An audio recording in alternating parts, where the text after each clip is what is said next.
Bismillahirrahmanirrahim. Assalamualaikum warahmatullahi wabarakatuh. Alhamdulillah, alhamdulillahi rabbil alamin. Alhamdulillahilladzi farada 'alaina as-siyama fi syahri Ramadan wa ja'alahu syahran mubarakan mamlu'an bir-rahmah wal maghfirah wal 'ifw minan nar. Asyhadu an la ilaha illallah wahdahu la syarika lah wa asyhadu anna Muhammadan 'abduhu wa rasuluh la nabiyya ba'dah. Allahumma salli wa sallim wa barik wa karim ala nabiyyina wa syafi'ina wa maulana Muhammad wa ala alihi wa ashabihi wa man tabi'ahu ila yaumil qiyamah. Amma ba'du. Hadirin jamaah salat Isya dan salat tarawih yang dirahmati Allah Subhanahu wa taala. Alhamdulillah, pada malam hari ini kita masih diberikan kesempatan, kemauan, kemampuan untuk bersama-sama melaksanakan salat Isya dan salat tarawih berjamaah di bulan yang penuh berkah ini. Mudah-mudahan amal ibadah kita diterima di sisi Allah Subhanahu wa taala. Hadirin yang dirahmati Allah Subhanahu wa taala, Allah memberikan kita bulan Ramadan selain sebagai bulan yang penuh keberkahan, penuh ampunan, di mana kita isi di dalamnya dengan macam-macam ibadah, dan kita berharap puasa kita, sholat kita, tadarus kita diterima Allah Subhanahu wa taala. Selain itu, di bulan Ramadan yang penuh berkah ini ada beberapa kejadian yang memang ditakdirkan Allah terjadi di bulan yang penuh berkah ini. Adapun beberapa peristiwa yang terjadi di bulan Ramadan, yang pertama mungkin kita sudah kenal, ada namanya Perang Badar. Perang Badar ini terjadi pada tanggal 17 Ramadan tahun kedua Hijriah, di mana umat Islam saat itu berjumlah 313 orang, sedangkan kafir Quraisy ini berjumlah 1000 orang. Dan seperti yang kita sudah pelajari dalam Sirah Nabawiyah, di Perang Badar ini Allah memberikan kemenangan buat umat Islam. Selain Perang Badar, peristiwa pembebasan kota Makkah atau Fathu Makkah ini pun terjadi di bulan Ramadan, yaitu pada tanggal 20 Ramadan tahun 8 Hijriah, di mana Rasulullah SAW memimpin 10.000 pasukan kaum muslimin memasuki kota Makkah dan membebaskannya dari penyembahan berhala tanpa pertumpahan darah. Ini adalah kemenangan besar kaum muslimin yang diberikan Allah di bulan Ramadan. Kemudian Rasul pun memberikan ampunan kepada para penduduk Makkah yang meskipun sebelumnya mereka pernah menyiksa dan mengusir kaum muslimin. Jamaah yang dirahmati Allah Subhanahu wa taala, selain peristiwa yang kedua yang besar ini, ada juga peristiwa wafatnya khalifah kelima. Oleh para ulama, khalifah ini dianggap sebagai khalifah kelima. Kalau kita kenal Khulafaur Rasyidin, Abu Bakar As-Siddiq radhiyallahu anhu, kemudian Umar bin Khattab, Utsman bin Affan, wa Ali bin Abi Thalib radhiyallahu anhu. Kita kenal wafatnya khalifah kelima, yaitu Khalifah Umar bin Abdul Aziz.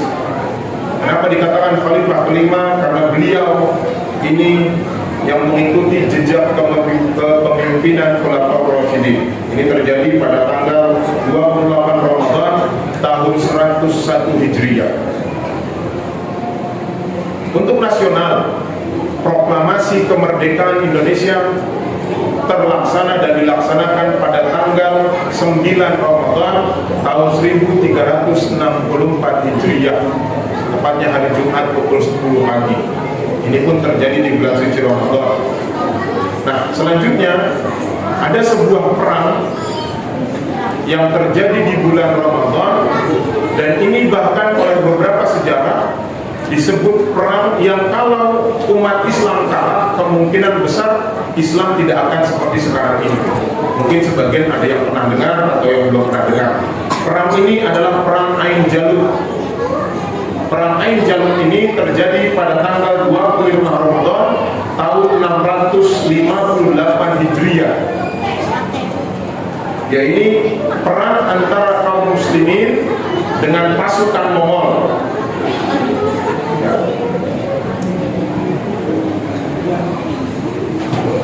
Pasukan Mongol ini yang dipimpin oleh Hula Bukan ini telah menghancurkan kota Baghdad, pusat kekhalifahan Abbasiyah saat itu.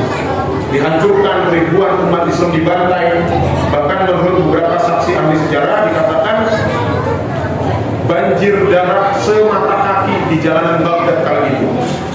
Jadi bukan banjir yang air yang seperti biasa, banjir darah.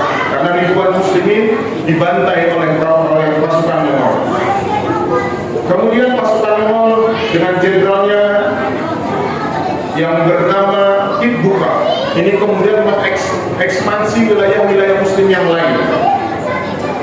Nah, salah satu benteng terakhir kaum muslimin saat itu adalah Mesir. Mesir saat itu dipimpin oleh sultan yang bernama Sultan Saifuddin Qutuz dari dinasti Mamluk, ya, dengan panglimanya yang dikenal Panglima Baibars. Mereka tidak mau menyerah kepada Mongol. Ketika mereka mengultimatum Mesir untuk menyerah dengan jaminan kalau nyerah tidak diapa-apakan, tapi kalau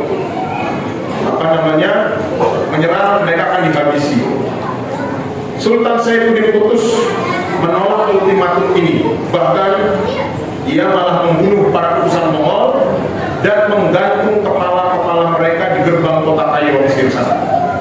Inilah yang kemudian menjadikan perang Ain Jalut terjadi. Ain Jalut ini berada di sekitar Palestina sekarang. Kenapa dipilih lokasinya? Karena Sultan Saifuddin Qutuz dan Panglima Baibars adalah mereka orang-orang yang cerdik dalam mengambil siasat. Mengambil Ain Jalut sebagai tempat perang karena letaknya yang berbukit-bukit. Ini sangat tidak menguntungkan pasukan Mongol yang terdiri dari pasukan kavaleri berkuda. Maka kemudian pada tanggal 25 Ramadan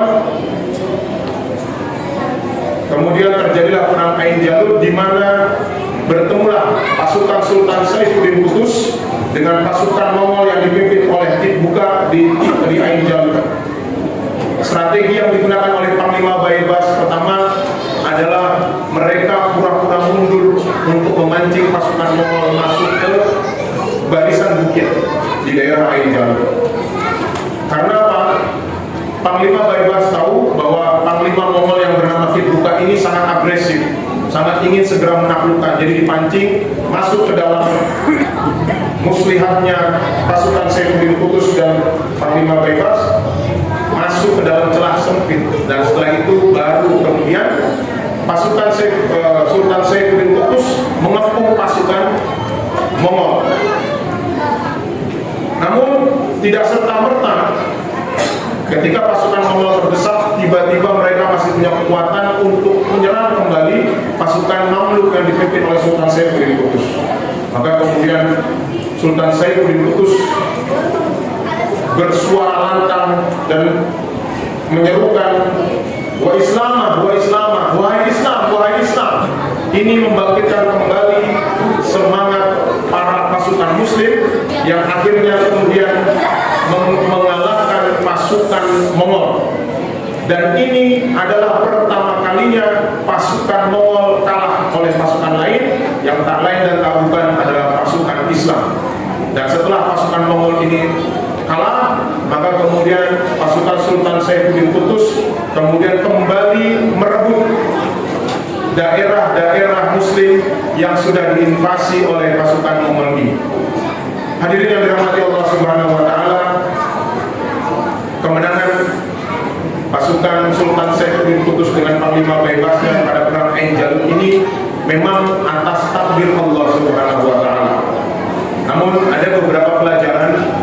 yang bisa kita ambil dari perang ini. Yang pertama, janganlah kita kemudian takut kepada musuh meskipun mereka terlihat sangat kuat. Muslimin saat itu menghadapi musuh yang sebelumnya menghancurkan dunia Islam, tapi dengan keimanan dan strategi yang baik mereka bisa menang. Yang kedua, dari perang Ainjurut ini kita belajar pentingnya kita memiliki pemimpin yang berani dan tegas. Sultan Saifuddin Qutuz tidak hanya memimpin dari belakang, tetapi ikut bertarung di garis depan. Selanjutnya adalah kecerdasan strategi dalam perang sangat penting. Jika pasukan muslim hanya bertempur tanpa strategi, mereka bisa kalah. Namun Jenderal Baibars menggunakan tipu muslihat perang yang cerdik untuk mengalahkan Mongol. Kemudian selanjutnya, bulan Ramadan adalah bulan kemenangan.